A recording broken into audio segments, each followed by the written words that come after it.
Pendant longtemps, j'ai appartenu à un système qui comprenait une vérité que beaucoup de croyants ignorent encore aujourd'hui. Le monde spirituel n'est pas gouverné par l'émotion, ni par l'intensité de la voix, ni par les larmes, ni même par la sincérité apparente. Il obéit à des lois précises, constantes, immuables. Ces lois fonctionnent indépendamment de la personne qui les applique. Elles agissent pour la lumière comme pour les ténèbres. Elles ne tiennent pas compte des intentions, mais des principes spirituels engagés. J'ai vu des chrétiens prier avec passion. Je les ai observés pleurer, crier, gémir, tomber à genoux, se rouler par terre, transpirer pendant des heures lors d'intercessions nocturnes. J'ai vu des maisons remplies de livres de prières, de cahiers, de stylos, de programmes de jeûne. Pourtant, malgré toute cette ferveur, leurs prières restaient souvent sans réponse. Elles semblaient monter, puis retomber comme si quelque chose les arrêtait en chemin. Ce n'était pas parce que Dieu les ignorait. Ce n'était pas parce que leur foi était fausse. C'était parce que, dans le monde spirituel, certaines lois avaient déjà été activées contre eux avant même qu'ils n'ouvrent la bouche. Je m'appelle Grace Nyalaka et je viens du nord du Kenya. Il fut un temps où je vivais dans les ténèbres en tant que sorcière. Pendant des années, j'ai fait partie d'un réseau spirituel secret, structuré, discipliné, organisé. Ce n'était pas un chaos de rituels improvisés comme beaucoup l'imaginent. C'était un système. Un système fondé sur l'observation des lois spirituelles, sur leur application rigoureuse, et sur l'exploitation de l'ignorance spirituelle des croyants. Nous savions que nous n'avions pas toujours besoin d'attaquer directement un chrétien. Nous n'avions pas besoin de provoquer des accidents, des maladies ou des conflits visibles. Bien souvent, il suffisait d'utiliser les lois de l'esprit pour neutraliser une prière avant même qu'elle ne commence. Un croyant peut être sincère, fidèle, engagé, mais s'il prie sans compréhension, il devient vulnérable. La puissance sans la connaissance est instable. Après ma délivrance par Jésus-Christ, une chose s'est imposée à moi comme une responsabilité sacrée. Je ne pouvais pas garder ces connaissances pour moi. J'ai juré que chaque secret que j'avais autrefois utilisé contre les chrétiens serait exposé, expliqué, dévoilé loi par loi. Non pour glorifier les ténèbres, mais pour rendre les croyants conscients, alignés et spirituellement légaux lorsqu'ils se lèvent pour prier, surtout à minuit, l'heure où les décisions spirituelles sont activées. La première loi fondamentale est la loi de l'accord. C'est une loi universelle. Ce sur quoi deux personnes s'accordent s'établit, que ce soit dans le royaume de la lumière ou dans le royaume des ténèbres. Jésus lui-même l'a révélé lorsqu'il a dit que si deux personnes s'accordent sur la terre pour demander quoi que ce soit, cela leur sera accordé. Beaucoup de chrétiens comprennent ce verset uniquement dans un cadre positif, communautaire, visible. Mais ils ignorent que ce principe peut être perverti, détourné et utilisé contre eux. Dans la sorcellerie, l'accord n'est pas toujours une conversation. Ce n'est pas nécessairement une décision consciente. L'accord est un alignement intérieur. C'est lorsque les pensées, les émotions et l'état du cœur d'une personne se synchronisent avec une réalité spirituelle précise. Lorsque cet alignement se produit, une autorité est donnée, parfois sans que la personne ne s'en rende compte. Avant minuit, nous nous réunissions souvent en cercle. Nous ne parlions pas beaucoup. Nous synchronisions notre intention, notre concentration, notre émotion. Cela créait un accord tacite. Nous savions que si nous pouvions amener un croyant à s'accorder inconsciemment avec la peur, la colère, le doute, l'amertume ou le découragement, alors peu importe la force de sa prière, son esprit était déjà aligné ailleurs. Sa bouche priait vers Dieu, mais son cœur avait signé un accord différent. Je me souviens d'une femme à Nakuru nommée Miam. Chaque nuit, elle priait pour la délivrance de son mari. Ses prières étaient sincères. Son désir était pur. Mais chaque soir, avant l'heure de la prière, nous faisions en sorte qu'une offense survienne. Un appel blessant. Une parole dure. Une déception inattendue. À minuit, elle se levait pour prier, mais son cœur était en feu de colère. Elle priait avec force, mais son esprit était aligné avec l'amertume. Nous n'avions pas besoin de l'empêcher de prier. La loi de l'accord travaillait pour nous. Sa prière se neutralisait d'elle-même.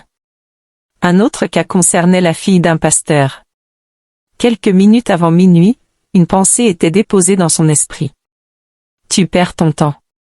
Dès qu'elle acceptait cette pensée, un accord se formait. Le doute devenait un partenaire spirituel. Sa prière perdait sa puissance avant même de commencer. Le monde spirituel ne regarde pas seulement ce que tu dis, il regarde avec quoi ton cœur est d'accord. La Bible pose une question simple mais profonde. Deux personnes peuvent-elles marcher ensemble sans être d'accord? Dans le monde spirituel, l'accord n'est pas verbal. Il est intérieur. C'est pourquoi avant de prier, il est essentiel d'examiner son cœur. Pardonner. Libérer les offenses. Renoncer consciemment à toute émotion qui n'est pas alignée avec le ciel. Demander au Saint-Esprit d'aligner les pensées, les émotions et les intentions. Beaucoup de croyants prient contre les sorcières, contre les démons, contre les esprits, sans réaliser que tant que leur cœur est aligné avec la peur ou la colère, ils sont déjà en partenariat avec ceux qu'ils combattent. Dans ces conditions, les ténèbres n'ont même pas besoin d'intervenir. Le croyant se neutralise lui-même par ignorance. Lorsque j'ai quitté la sorcellerie, j'ai compris quelque chose de douloureux. Les lois spirituelles ne sont pas injustes. Elles sont impartiales. Elles ne punissent pas, elles répondent à des alignements. Ce n'est pas la prière la plus bruyante qui gagne, mais la prière la plus légalement alignée. Un croyant qui comprend la loi de l'accord ne prie plus à la légère. Il veille d'abord sur son cœur, car il sait que son cœur est un autel. Beaucoup se lèvent à minuit avec de bonnes intentions, mais un cœur chargé. Ils portent les conflits de la journée, les frustrations, les paroles non digérées. Ils pensent que la prière effacera tout automatiquement. Mais dans le monde spirituel, on ne corrige pas une illégalité par l'intensité. On la corrige par l'alignement. C'est pourquoi j'insiste. Avant toute prière profonde, surtout la prière de minuit, arrête-toi. Examine ton cœur. Demande-toi avec quoi tu es d'accord à l'intérieur. Car une fois que ton cœur s'accorde avec le doute, la peur ou l'amertume, la prière devient une activité religieuse sans autorité spirituelle. Et tant que cette loi n'est pas comprise, beaucoup continueront à prier fidèlement, sincèrement, mais sans résultat visible. Après avoir compris la loi de l'accord, il m'a fallu du temps pour accepter une autre réalité encore plus troublante. Dans le monde spirituel, il existe des mécanismes légaux qui permettent de transférer, d'échanger ou de détourner des résultats spirituels. Cette réalité est appelée la loi de la substitution. C'est l'une des lois les plus dangereuses, mais aussi l'une des plus méconnues parmi les croyants. Beaucoup prient avec sincérité, mais ignorent que leurs résultats peuvent être légalement déplacés vers quelqu'un d'autre lorsque certaines conditions sont réunies. Dans le système démoniaque où j'évoluais, la substitution n'était pas une improvisation. Elle reposait sur des principes précis. Pour qu'une substitution fonctionne, il fallait un point de contact. Ce point de contact pouvait être un objet, un nom, une image, un rêve, un souvenir, ou même une parole prononcée sans discernement. Une fois ce point établi, le transfert devenait possible. Ce n'était pas toujours immédiat, mais il était légal dans le monde spirituel. Je me souviens d'un jeune homme nommé Akizumu. Il priait avec ferveur pour que sa vie avance, pour échapper aux retards répétés qui marquaient son parcours. Une nuit, alors qu'il priait intensément, nous avons utilisé un miroir spirituel. Nous avons appelé son nom, placé son image sur le miroir, et opéré une substitution. Sa pureté spirituelle a été échangée contre la corruption d'un autre homme vivant dans l'immoralité. À partir de ce moment, Akizumu a commencé à lutter avec des pensées qu'il n'avait jamais connues auparavant. Sa prière a perdu sa clarté. Son autorité s'est affaiblie. Il priait toujours, mais quelque chose était différent. Sa vertu avait été échangée. Un autre cas concernait une femme d'affaires à Mombasa. Chaque soir, elle priait pour une percée financière. Pourtant, malgré ses efforts, ses affaires stagnaient.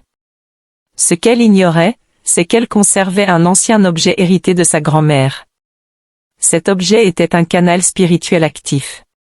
Chaque nuit, Pendant qu'elle priait, son énergie spirituelle était absorbée et transférée à quelqu'un d'autre dans notre cercle. Elle priait, mais quelqu'un d'autre recevait. Dans le monde spirituel, lorsque nous détenions un objet légalement lié à une personne, nous pouvions légalement substituer les résultats. La Bible elle-même illustre ce principe. Jacob a reçu la bénédiction destinée à Ésaü. Dans le livre d'Ésaïe, Dieu dit qu'il peut donner des hommes en échange pour son peuple. Ces textes révèlent que la substitution existe, qu'elle n'est pas une invention humaine, mais une réalité spirituelle. La différence, c'est que les ténèbres exploitent ce que beaucoup de croyants ignorent. C'est pourquoi avant de prier, il est essentiel de sanctifier son environnement.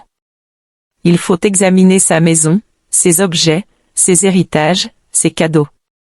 Tout ce qui n'est pas clairement consacré à Dieu peut devenir un canal.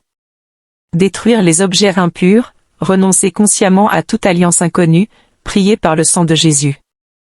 La sanctification n'est pas un rituel religieux, c'est une démarche légale dans le monde spirituel. La troisième loi est celle du territoire. La sorcellerie comprend une chose que beaucoup de croyants oublient. L'autorité est territoriale. Chaque parcelle de terre, chaque maison, chaque bâtiment, chaque espace a une gouvernance spirituelle. Certains territoires sont consacrés à Dieu. D'autres ont été revendiqués par les ténèbres à travers des actes passés, des sacrifices, des violences, ou des alliances humaines. J'ai vu de nombreuses prières de minuit échouer non pas parce qu'elles manquaient de foi, mais parce que le territoire résistait. Il y avait une rue à Eldoret où plusieurs chrétiens tombaient malades après des temps de prière nocturne.